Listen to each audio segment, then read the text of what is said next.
The second phase of the Ferraos, my father's siblings. Firstborn in this generation, my father is Joseph, known to us as T. Grande, which means in Portuguese, great uncle, being the eldest among the siblings. He married Aunt Lena, who was previously a widow, and they lived in Worli, Bombay. He worked as supervisor in a milk factory near to his house, and they had no children. Upon retiring, the aged couple moved to live in our ancestral home in Agasai, where a few years later both died of old age. Aunt Eugene remained a spinster all her life, as she preferred to take care of her aging parents and did a great job, I'm told. Grandma died first and later Grandpa. His death was sudden, as he lived a long life and was reading a candle stand by his bed one night.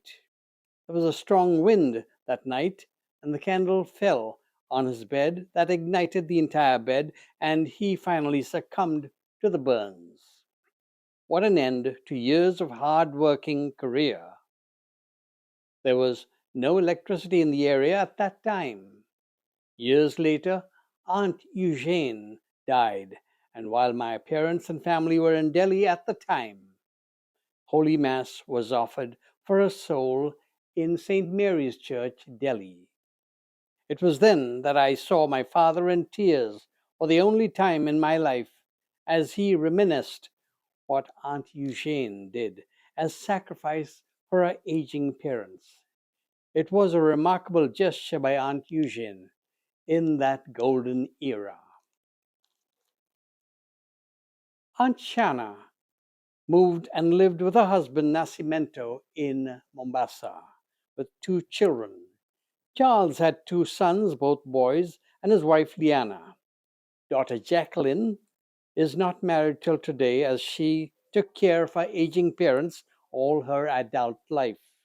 She reminded me of Aunt Eugene, who took to the identical task. The family eventually moved to England in 2012. Cleo and I visited them in England from US. We were very well treated with love and warmth. Uncle Nascimento died at 102, and Aunt Eugene Shana died at age of 100.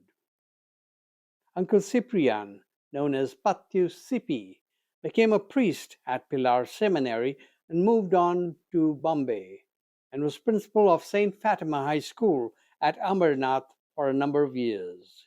He was known to be a traveler and once came to Delhi with his school staff on a vacation trip. Some years later, he even traveled to USA and lived with us at our Dorchester home. He visited Disneyland, and I had to foot the bill for him. He even traveled to Washington, D.C. He was co celebrant for our wedding mass. Upon retirement, he lived in Pilar, Goa, and died of old age. Uncle Louis had the best job in the family among his siblings. He married Aunt Raquel from Raibandar. They had no children. Uncle Louis always felt proud to wear his white uniform with shining brass buttons, as he worked in a Portuguese police force at that time. They lived in Perne, Goa. They adopted me when I was around 6 years for a while, after which I returned back to my family due to my mum's insistence for reasons unknown to me. Later, they adopted Henry, who was Aunt Raquel's nephew. Upon retirement, the couple stayed at our ancestral home in Agasai. Eventually, both died of old age. Uncle Shavert married Aunt Martha from Bombay. Uncle ran a liquor business at his home in Worli and made decent money to support the family. They had three sons, Tony, Lincoln, and Bismarck.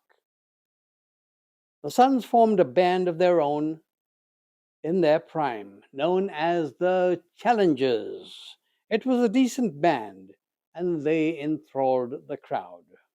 The couple, uncle and aunt, died of old age in Bombay. The latest I have known, all the sons have died. Uncle Assis, known as Patyu Assis, the priesthood. He joined the priesthood at Pilar Seminary, moved on to a secular priest role per direction from the Goa Archdiocese. He was transferred from one parish to another. He was known for building or renovating churches. He was a co-celebrant at our wedding, too. Eventually, he lived in Pilar, Goa. He too succumbed to old age and has died since last known. Uncle Irenaeus, known as T. Ilu, lived in Perne after marrying Clara Carvalho and worked for the state. He was much of a Romeo with all the girls of his age when younger. He owned a motorbike and liked going on biking spree. The couple eventually moved to Portugal. There, Uncle Ilu lived with a Portuguese white woman even after having 3 children with Tia Clara. Tia Ilu died of old age.